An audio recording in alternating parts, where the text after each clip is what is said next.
Anybody remember that episode of the old Star Trek series where Captain Kirk is abducted because he once had a highly contagious and potentially deadly virus, and the enlightened leaders of this planet, Gideon, wanted him to infect their population in order to solve their population control problem for them?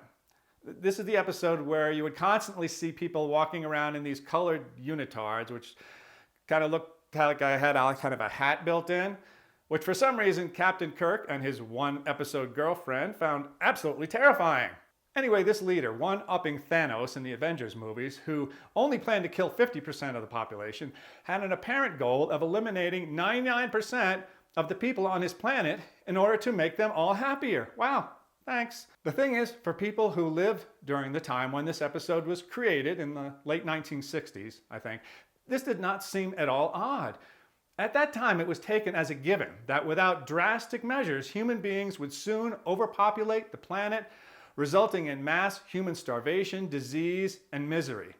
This perception was due, in large part, to possibly the most egregiously and provably and yet unrepentantly wrong person ever to call himself a scientist.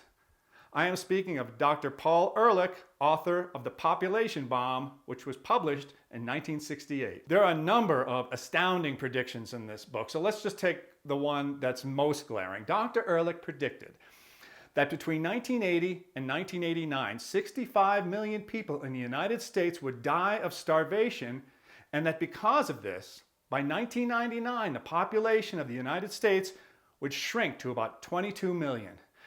With the current population of about 327 million, this means he was off by about 95%. Dr. Ehrlich and the so-called environmentalists at the time advocated strongly for forced or coerced sterilization of humans in order to defuse this impending bomb. Some of these recommendations, unfortunately, were taken by some governments in the developing world. In the United States, people like Margaret Sanger, one of the founders of Planned Parenthood, advocated strongly for forced sterilization and also for eugenics programs, which would have, in her words, segregated morons, misfits, and the maladjusted.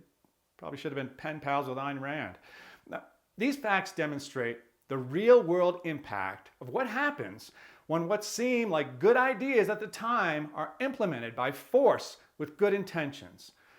The interesting thing is that Ehrlich's predictions about the population growth were essentially correct. We've historically been pretty good at estimating how many people are going to be on the planet at any given point in the future. Projections now show human populations leveling off in the next few decades and starting to fall by the end of the century. I want to make sure you understand this.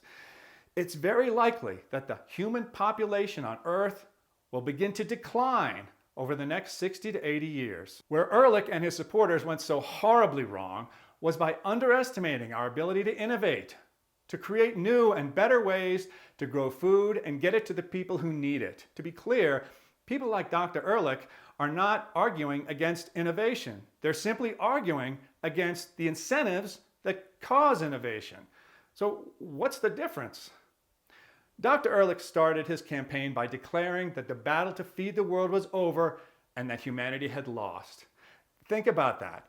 Whenever you hear any kind of dire prediction, especially those that use language such as, the battle is already over and we have lost.